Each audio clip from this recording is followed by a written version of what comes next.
차원이 다른 감사, 차원이 다른 감사라는 제목으로 하나님의 말씀을 나누기를 원합니다. 추수감사절은 되게 좋은 것 같아요. 왜냐하면 평소에 잊고 지내던 하나님 앞에 감사라는 생각을 한 주 동안 할 수 있고, 또 이렇게 피망이 언제 왔죠? 이렇게 우리가 농사를 짓지는 않지만 그래도 농부가 지은 농산물, 과일 이런 걸 이렇게 사서 하나하나 하나님 앞에, 이게 우리가 다 먹을 거지만 그래도 하나님 앞에 감사의 표현을 하면서 이렇게 내어놓고 풍성하게 쌓아놓고, 그리고 이런 것도 달려 있으니까 더 감사한 것 같고, 감사를 생각해 볼 수 있어서 너무너무 감사한 것 같아요. 오늘도 여러분 이렇게 정말 풍성하게 강단을 쌓아주셔서 감사하고, 또 더 특별한 것은 믿지 않는 가정이지만 우리 재원의 부모님이 추수감사절을 잊지 않고, 오늘 이제 그 시부모님, 할아버님 생신이라서 시골을 갈 수밖에 없는 상황이라서 몸은 못 가지만 과일을 보내겠다고 해서 귤을 한 박스를 보내셔서 제주도에 주문을 해서, 그래서 이렇게 귤도 바구니에 이렇게 잔뜩 담아놓고, 또 떡도 누가 섬겨주시고, 이렇게 다. 조금 있다가 과일은 우리가 잘 나눠서 먹으면 되는데, 고구마 이런 거는요, 집에 고구마가 없는 가정, 파가 없어서 요리가 어려운 가정, 배추가 꼭 필요한 가정, 그런데 저에게 주세요라고 얘기를 하세요. 그냥 주세요. 사모님이나 우리 뒤에 우리 배목녀입니다. 주세요 하면 그냥 아까워 말고, 이게 부담스러워 말고 주세요 하세요. 감사를 나누는 날이니까 필요하면 조금씩, 파를 두 분이 좋아하시면 두 단으로 나누면 돼요. 10명이 달라 그러면 10개로 나눠서 하나씩 하면서 좀 가져가면서 감사를 고백하고, 또 그 감사를 풍성히 나눌 수 있는 정말 풍족한 그런 추수감사절이 되었으면 좋겠습니다. 오늘 우리 아이들도 먹고 싶은 거 다 먹어. 그냥 한쪽에서 먹고, 먹은 뒤에 마스크를 썼으면 좋겠어요. 비타 500도 누가 이렇게 교회에, 정말 어제 보니까 교회에 이렇게 몇 박스가 이게 한꺼번에 들은 통으로 이렇게 왔더라고요. 많이 먹으면 오줌 색깔이 노래지니까 적당히, 그래도 먹고 싶은 대로 이렇게 좀 풍족하게 나눌 수 있었으면 좋겠습니다. 여러분, 감사를 한번 생각해 보라고 제가 얘기를 드렸는데, 여러 가지 감사를 쓰셨을 거예요. 코로나 가운데 코로나 안 걸린 것도 감사하고, 직장에 안 잘린 것도 감사하고, 그래도 아이들이 또 이렇게 건강하게 자라주는 것도 감사, 여러 가지 감사의 제목도 있었을 거예요. 그런데 감사의 제목을 찾을 때 나는 도저히 감사한 것을 찾을 수가 없고 고민되고 쓸 때 한참 걸리신 분도 있었을 거예요. 그래서 우리가 물론 일반적인, 눈에 보이는 1차원적인 내게 좋은 것을 감사하다고 고백하는 감사도 훌륭합니다. 그것도 생각 안 하면 정말 하나님 앞에 배은망덕한 것 같아요. 근데 그 감사도 생각하고, 근데 정말 감사를 찾을 수 없을 때, 오늘 이 20절에 모든 일에 언제나 우리 주 예수 그리스도의 이름으로 하나님 아버지께 감사를 드리십시오. 이 고백을 누가 했냐면 바울이라는 사람이 했어요. 모든 일에. 근데 바울이, 저는 다른 사람, 조금 금수저로 태어나서 좋은 직장 다니고 돈도 잘 벌고 건강하고 얼굴도 잘생기고 키도 185 정도 된 그런 남자가 모든 일에 감사하십시오 그러면 좀, 저 사람은 좀 감사할 만하다 이렇게 생각할 것 같아요. 자기는 감사할 게 많으니까. 근데 바울이라는 사람이 모든 일에 감사하십시오, 전 좀 납득이 되지 않아요. 바울은 당한 일이, 감사할 수 있는 일이 별로 없었거든요. 근데 모든 일에 감사하라고 바울이 고백을 해요. 그리고 더욱이 뭐라고 얘기하냐면 주 예수 그리스도의 이름으로 하나님 아버지께 감사를 드리래요.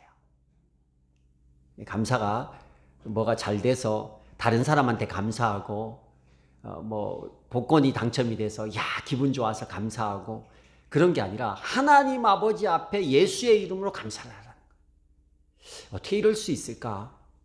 제가 읽었던 책 중에 매튜 헨리라는 목사님 얘기가 있어요. 영국의 청교도고 지금 아주 유명한 주석을 쓰신 분이에요. 매튜 헨리라는 주석을 쓰신 분인데, 이분이 감사한 고백을 제가 한번 읽게 됐어요. 이분이 뭐 영국이 지금도 뭐 선진국이라고 하지만 이상한 범죄들이 많이 일어나잖아요. 우리나라처럼 치안이 잘 돼 있는 나라가 없는 것 같아요.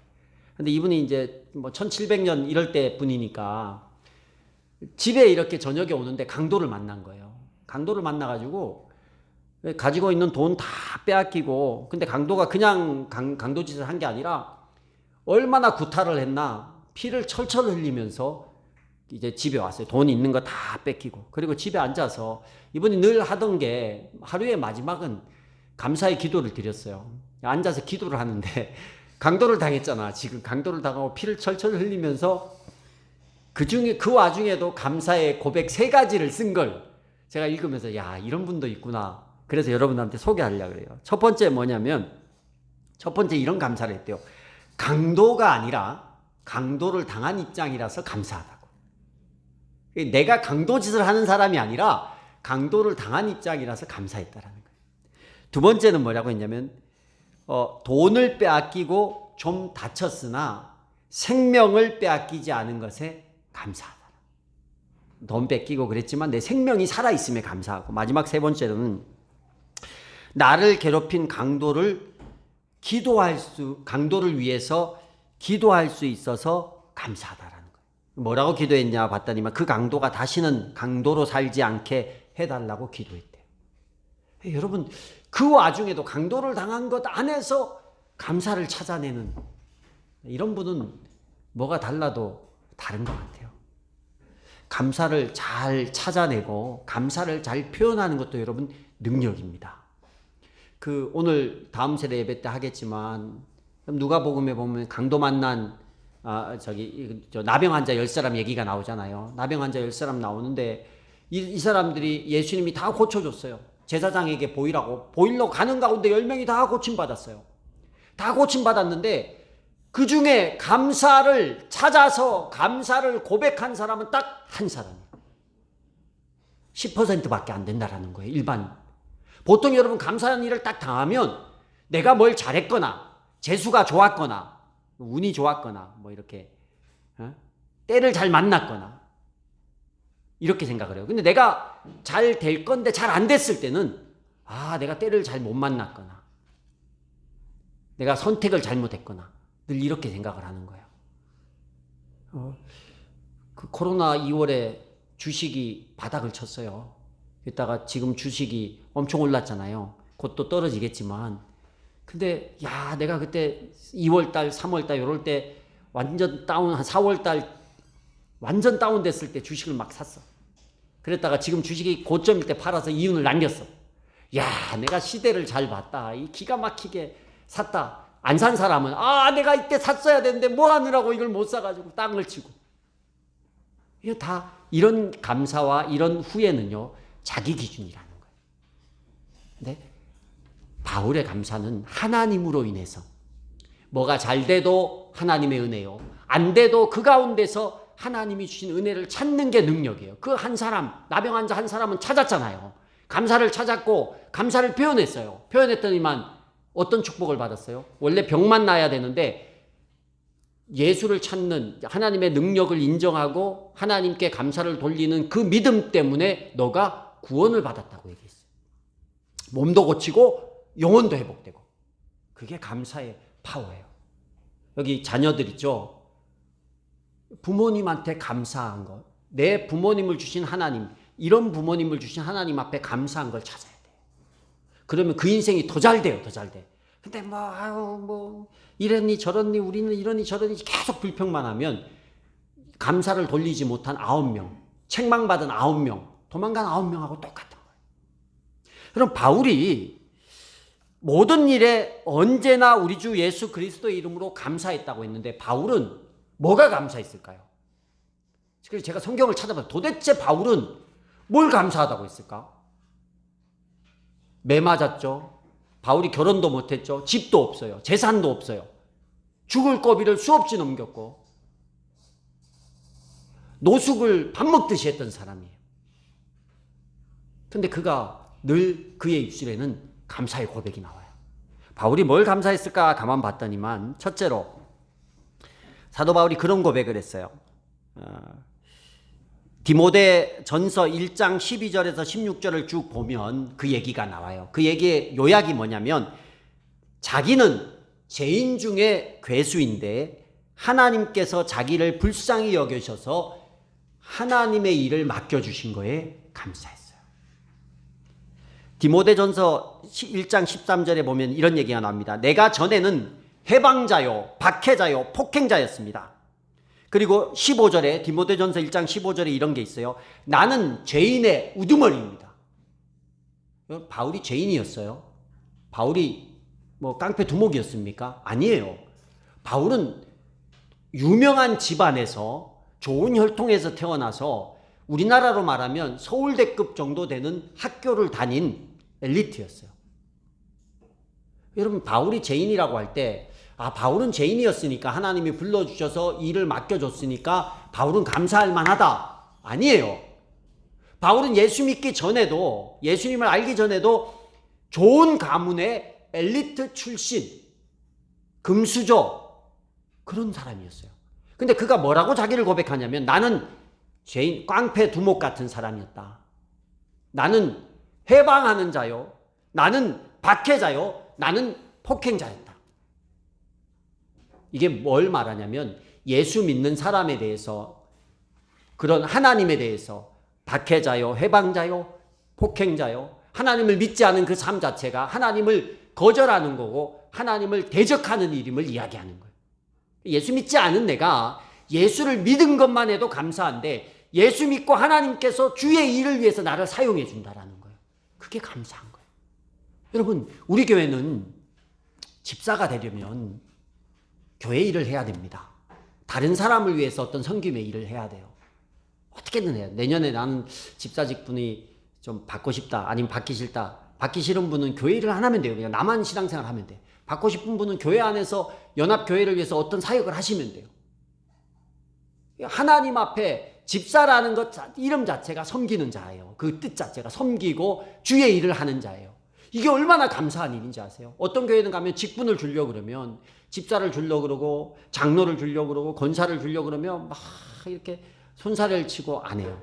근데 그게 겸손인 줄 아는데 그게 정말 하나님 앞에서 얼마나 하나님 앞에 정말 버릇없는 그런 모습이에요. 하나님께서 하나님의 일에 동력하고 일을 시키려고 하는데 내가 거절하는 거잖아요. 다른 사람도 아니고 주의 일에.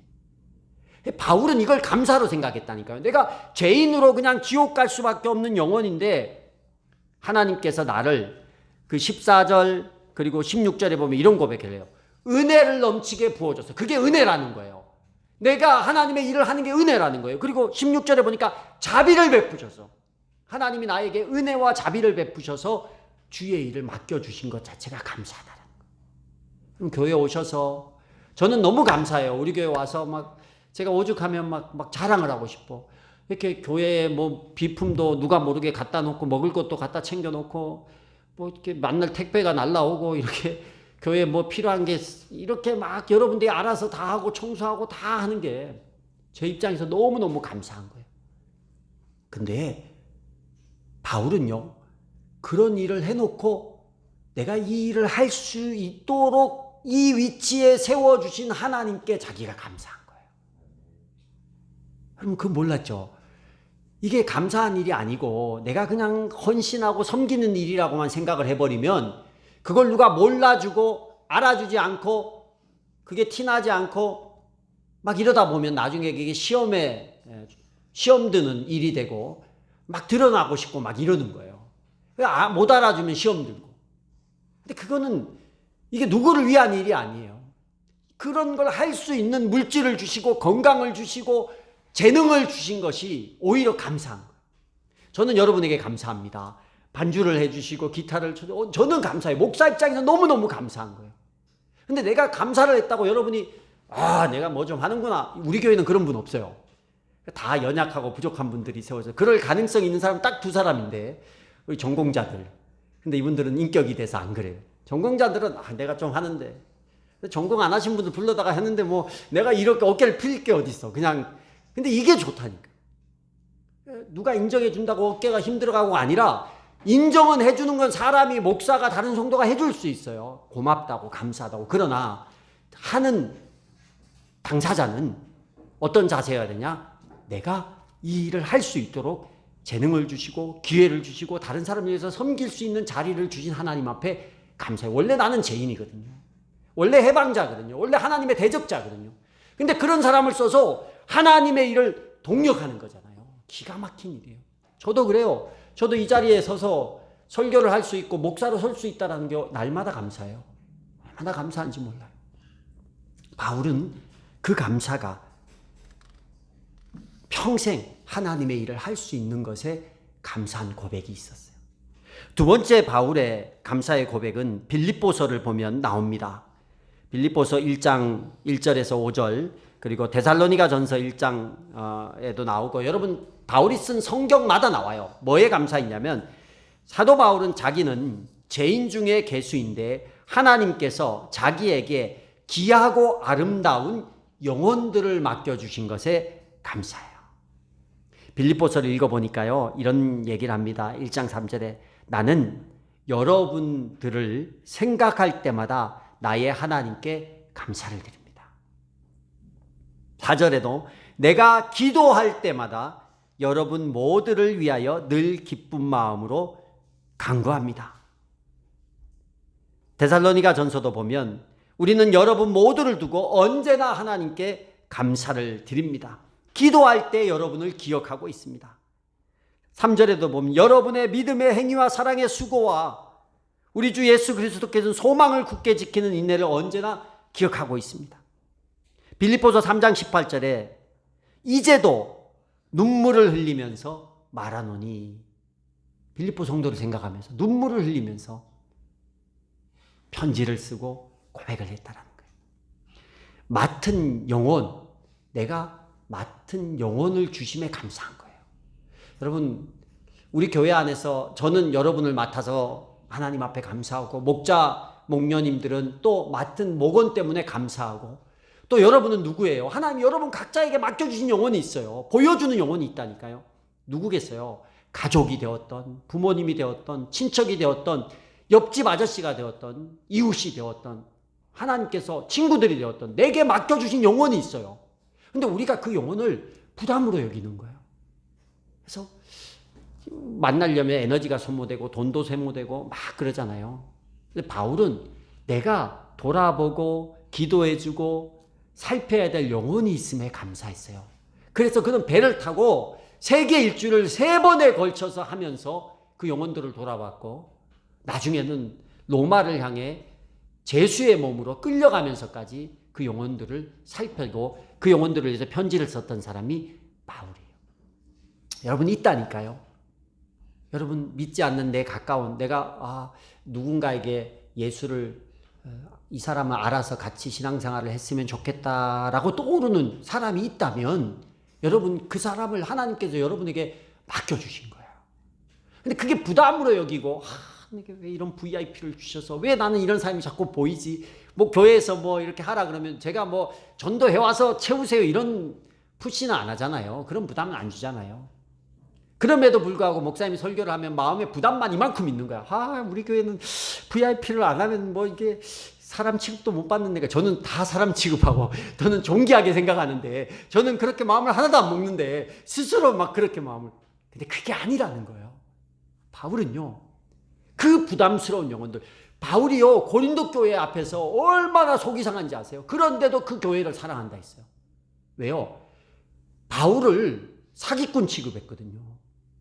바울을 거짓 선지자 취급했거든요. 바울이 전심으로 아무리 사랑해도, 아무리 내어주고 섬겨도 대상이 자기 마음에 불만이 있으면 바울을 모함하고 이래요. 여러분 목자 목녀로 또 목회자로 또 이웃을 진짜 사랑으로 막 섬기다가 이웃이 갑자기 확 돌아서고 마음이 바뀌고 이유 없이 상처받아가지고 나를 모함하고 이러면 기분이 어떻겠어요? 안 보고 말지. 안 보면 돼요, 까짓것. 근데 바울은요, 자기를 그렇게 모함하고 거짓 선지자 취급하고 없는 얘기 지어서 뒷담화했던 그 고린도 교회를 향해서 피 끓는 마음으로 편지를 썼어요. 눈물을 흘리면서 생각할 때마다 그리고 오히려 그들에게 감사하다고, 사랑한다고. 왜요? 그거는 내가 좋아서 만나는 사람이 아니라 하나님께서 나에게 붙이신 동력자라는 거예요. 그렇게 했더니만 하나님께서 어떤 사람을 붙여요? 바울에게 영혼을 하나님께서 맡겨주신 영혼이라고 생각하며 감사하며 그들을 대했더니만 사도 바울은 자기를 위해서 목이라도 내어놓으려고 했던 브루스길라 아굴라 부부 얻었어요. 감옥까지 찾아와서 자기 목숨을 돌아보지 않고 사도 바울을 섬긴 에바브로디도 같은 사람을 만났습니다. 바울이 이렇게 고백해요. 로마서 16장에 나의 동력자들인 브루스가와 아굴라에게 문안하라. 저희는 내 목숨을 위하여 자기의 목이라도 내어놓았나니 나뿐 아니라 이방인의 모든 교회도 저에게 감사하느니라. 그들에게 바울도 감사하고 모든 사람이 그들에게 감사한다라는 거예요. 에바브로디도는 나의 형제요 함께 수고하고 함께 군사된 자요 너의 사저로 나의 쓸 것을 돕는 자라. 바울이 평생에 사역할 때 옆에서 떠나지 않고 바울이 마음껏 사역하도록 쓸 것을 도와주고 채워줄 사람을 하나님께서 에바브로디도를 통해서 붙여주는 거예요. 여러분이 섬기는 그 VIP가 돌보는 그 영혼들이 내게 짐이요 부담으로 끝나지 않아요. 하나님께서 맡겨진 영혼이라고 감사하며 감당할 때 그 사람이 아니라 다른 사람을 통해서 결국은 내가 주의 일에 쓰임받을 수 있도록 수많은 동력자로 내 옆에 세워주시고 부어주시고 채워주시는, 바울이 아무것도 없었지만 부족함 없이 사역할 수 있도록 도운, 하나님이 갈 때마다 사람을 붙여요. 빌립보 갔을 때 누구를 붙여요? 아무 성도도 없이 그냥 강변을 기우는 그 바울에게 자주장사 루디아 사업가를 붙여요. 그래서 자주장사 아주 여자 사업가예요. 유명한 사업가, 옷감 이렇게 무역하는 그 사업가를 붙여서 그 집에서 예배할 수 있도록 해요. 성도도 붙이고 그 집에서 예배할 수 있도록. 하나님이요 우리를 사랑합니다. 그렇기 때문에 하나님이 사랑하는 그 사람을 사랑하는, 모든 사람을 사랑하는데 내가 사랑하는 저 사람을, 하나님이 사랑하는 저 사람을 내가 사랑해줘. 그럼 하나님이 얼마나 좋겠어요. 원리가 그래요. 하나님이 저 연약한 영혼을 사랑하고 있는데 아무도 돌아보지 않는데 내가 그 사람을 돌아봐주고 있어. 그럼 하나님이 어떻겠어요? 얼마나 기쁘시겠어요. 하나님 우리를 생각할 때 구약 성경에 이렇게 생각을 합니다. 너의 하나님 여호와가 너의 가운데 계시니 그는 구원을 베푸실 전능자시라. 그가 너로 인하여 기쁨을 이기지 못하여 하시며 너를 잠잠히 사랑하시며 너로 인하여 즐거이 부르며 기뻐하시리라. 하나님이 우리 영혼을 보고 너무 기뻐서 좋은데 그 좋아하는 영혼이 어려움에 있고 죄인의 길에 있고 안타까움에 있을 때 누군가 그를 딱 가서 도와주고 섬겨주고 있는 거야. 그 하나님이 그걸 보고 있어. 하나님 기분이 어떻겠어요? 기가 막힌 거죠. 하나님 입장에서 더 기쁜 거죠. 그래서 우리가요 우리에게 영혼이 보인다라는 거, 하나님 우리에게 그 영혼을 맡겨주신 것이고 그 영혼이 보인다는 것 자체가 우리에게는 엄청난 감사의 제목인 줄로 믿으시길 바랍니다. 마지막 세 번째는 제가 동의하기가 굉장히 어려운 부분을 사도 바울이 고백하더라고요. 고린도전서 15장 10절에 이런 고백을 합니다. 내가 모든 사도보다 더 많이 수고하였으나 내가 아니요 오직 나와 함께 하신 하나님의 은혜로라. 바울은 이런 걸 감사했어요. 자기를, 죄인 중에 괴수인 자기를 고난의 종으로 만들어주신 것을 생각하면서 감사했어요. 동의하기가 어려워요. 여기 읽어드린 15장 10절에 그랬잖아요. 내가 모든 사도보다 더 많이 수고하였으나 하나님의 은혜로다. 여러분, 더 많은 수고로움이 하나님의 은혜라고 고백할 수 있습니까? 바울은 정말 많은 고난을 당했어요. 어려움을 당했어요. 수고와 고난을 넘치도록 당했는데 바울은 그것을 하나님의 은혜로 고백하고 있습니다. 고난을 보는 관점이 바뀌시면 돼요. 고난은요, 인내할 때 우리의 성품이 바뀌어요. 하나님에 대한 소망이 생겨납니다. 그리고 하나님의 은혜가 고난 가운데 하나님을 더 많이 경험하고 체험하고 더 붙잡게 되는 부분도 있어요. 그래도 고난은 싫어요. 그런데 하나님은 진짜 믿음은 고난 가운데서 정금같이 인내함을 통해서 세워진다라는 거예요. 바울은 그 고난을 은혜라고 합니다. 예전에 일제시대 때 우리나라에 그래도 나라를 잘 기도하면서 복음을 전하고 그 일제치하 가운데서도 교회를 많이 세운 좋은 목사님들이 많이 계세요. 뭐 이기풍 목사님, 주기철 목사님, 손양원 목사님 이런 분 여러분 얘기 한 번씩 다 들어보셨죠. 근데 그 중에 최건능 목사님이라고 이 목사님이 계신데 이분은 우리나라가 노예가 하나일 때 동노예일 때 만주에 이제 선교사로 파송을 받았어요. 만주에 가서 걸어 다니면서 12년 동안 28개의 교회를 개척하신 분이에요.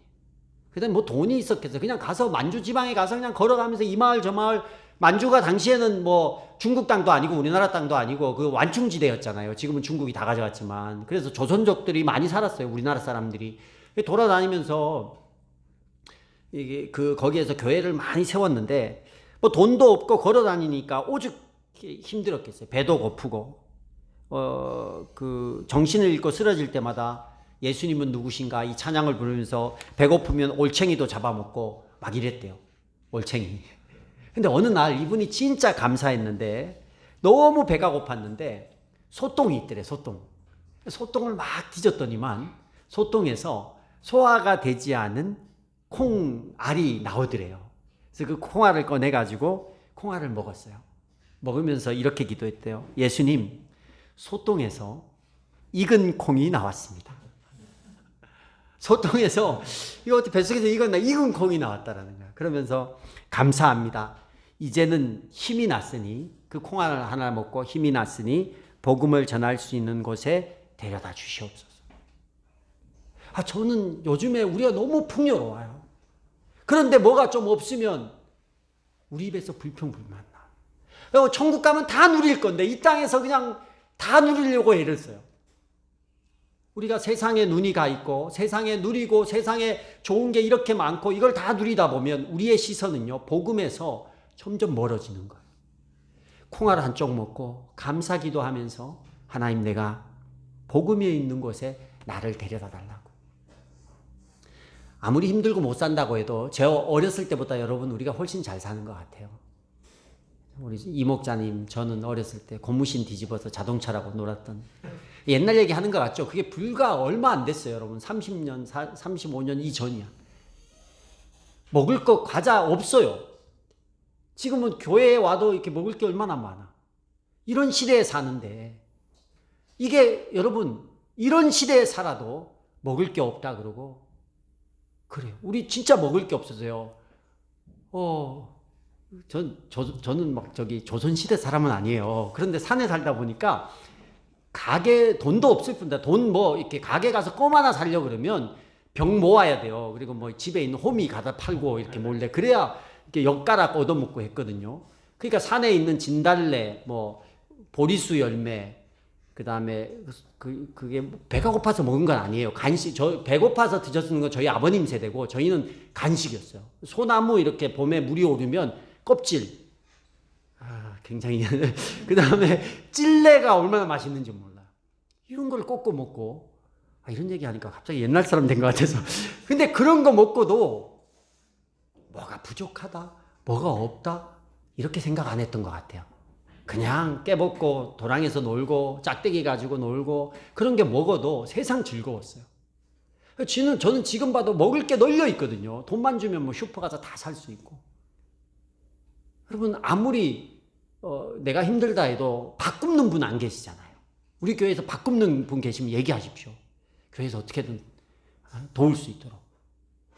밥 굶는 분 없어요. 근데 우리는 욕심은 뭐가 주어져도 이 욕심은 끝이 없는 것 같아요. 끝이 없어요. 그래서 세상에 있는 욕심을 바라보면요. 끝이 없어요. 집 보세요. 여러분 집이 우리는 뭐 몇 억 올렸다 몇 억 올랐는데 막 우리가 강남 사람하고 비교해 보세요. 얼마나 이게 참 우리가 작아지는가. 그러니까 그런 거 쳐다보고 비교하면 끝이 없다니까요. 그냥 주신 것에 바라보고 감사하고 내가 어려운 것도 감사야. 그 감사가 근데 거기서 뭘 봐야 되냐면 주의 일을 보셔야 돼요. 하나님의 일. 바울이 고난 중에도 감사했던 것은 그 고난 가운데 복음이 전해지고 고난 때문에 복음에 더 하나님을 붙잡고 더 복음을 외치기를 애를 쓴 그 모습이에요. 복음이 1번이다 보니까 고난은 작아져 보여요. 그게 중요하지 않으니까. 그래서 고난도 은혜로다 그렇게 고백하는 거예요.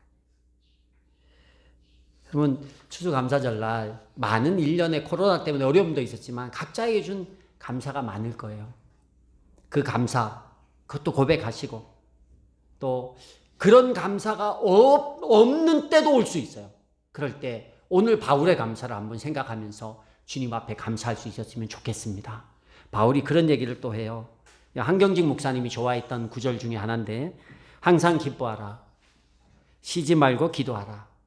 범사에 감사하라. 이는 그리스도 예수 안에서 너희를 향하신 하나님의 뜻이니라. 바울의 신약을 읽어보십시오. 감사를 빼면 내용이 없어요. 근데 제일 세상적으로 감사할 게 없는 인생이 바울이었어요. 우리는 너무 많은 것 같아요. 그래서 그 감사를 찾아내고 감사를 고백하는 은혜를, 능력을, 차원이 다른 감사를 고백하는 저와 여러분이 되기를 소원합니다. 교회를 오지를 못했지만 제가 허락을 받고 이 청년의 감사 제목을 읽어드리려고 해요. 여러분이 잘 아시는 이용준 형제가 금요일 밤에 교회 와서 써놓고 갔어요. 제가 이제 문자를 했죠. 이렇게 추수감사절날 감사한 걸 하나 감사한 게 있으면 썼으면 좋겠다. 그러니까 밤에 와서 이렇게 써두고 갔는데 뭐라고 했냐면 한 해 동안 이 친구가 이제 주일날 일을 하다 보니 교회를 못 와요. 그리고 대인 기피증 비슷한 게 있어요. 사람들을 보면 이렇게 어려워하는 게 있어요. 여러분 기도해 주시고 한 해 동안 하나님을 멀리하며 살아왔지만 그래도 저를 버리지 않으시고 지켜주신 하나님께 깊은 감사를 드립니다. 내년에도 예수가족교회와 영원히 같이 할 수 있도록 도와주세요. 아멘. 이렇게 썼어요. 저는 다른 어떤 세상적인 감사가 나올 줄 알았는데 제가 토요일날 와서 이걸 보고 되게 은혜가 되더라고요. 그 어려운 예배도 못 드리는 그 환경 가운데서도 이런 감사를 고백할 수 있는 게 감사하고 세상적인 감사뿐만 아니라 하나님과 연관된 감사를 표현할 수 있어서 너무 감사한 것 같아요. 그래서 오늘 여러분